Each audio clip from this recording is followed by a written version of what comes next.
All right. Hello. I hope everyone is doing well today. So let's get into it. The topic of this video today is organization for the fall semester. Before I get started, one, we do have a disclaimer that I want you to check out so you can just have an idea of the purpose of this channel and the other platforms that we have and the products that we offer. The second thing is we do have a shirt available on our Etsy site for pre-nursing and nursing students. Here is an example of that shirt here. I am also wearing the shirt.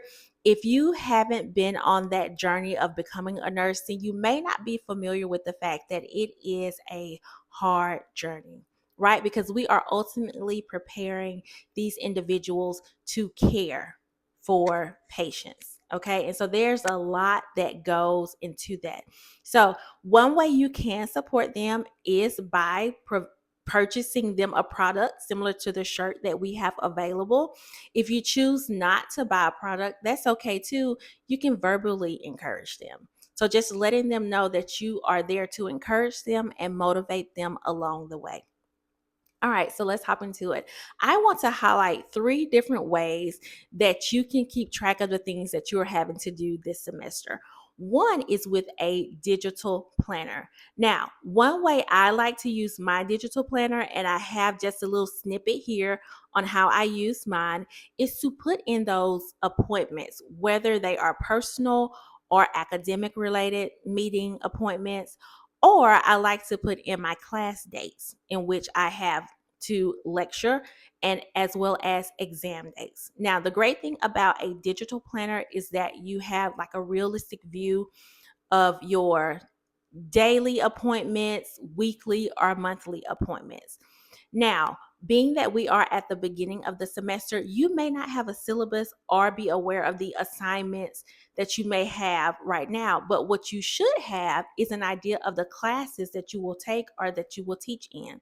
So, my advice to you would be to go ahead and put those dates and times into your calendar, because what this can do is it can help prevent overwhelm, because it can help you to prevent yourself from overbooking yourself, if that makes sense. Because there is nothing worse than overbooking yourself and having to backtrack and cancel something when we had a way to prevent that.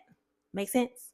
All right. The second thing I like to use is a paper planner. Now, some digital planners do provide you with a tool to insert the tasks that you have to do for the day. I opt to do this with a paper planner. I've tried it with Google Calendar and it was not my favorite. So I prefer a paper planner to write down my to-do list. And so I have a little photo here showing you what that paper planner looks like. And so I like to break it down into my home task, academic task, and business related tasks. So the great thing about a paper planner is it can also have a daily view for you as well as a monthly. Some have a weekly, monthly. You purchase the one that best aligns with you.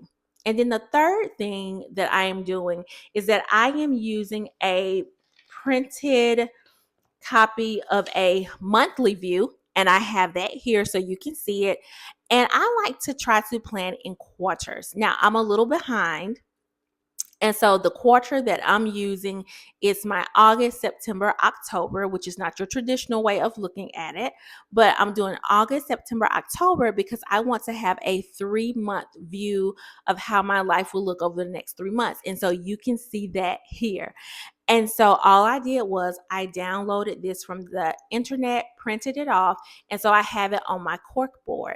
And so what I'm going to do is I'm going to put in major appointment dates, major class dates, conference dates, just those major dates, my grant related activities, so that I can just have an overall idea of what my life will look like for the next 3 months. Now, there are some tools out there that allow you to do this online, but I tried one of them and it had a steep learning curve to it. And so for me, printing these months off and just putting it on my cork board is a budget friendly, simple way for me to view my life in a 3-month view. Another thing that I want to highlight when it comes to my paper planner as well as my quarterly planning is that I use one of these. I may not pronounce it right, but it is one of these erasable gel pens here. I tend to prefer to write in pen, but if I make a mistake, I do want to be able to erase it. And so that works for me. I hope this video is helpful in helping you to prepare for the fall semester. More details videos to come on how I utilize additional products to keep me organized. But if you just have to choose one, decide on what will work best for you, whether that is digital, a paper planner, or something you can print off the internet. All right, that is it. And as always, make sure you drink some water, make sure you're getting your physical activity, and I will chat with you soon. Bye.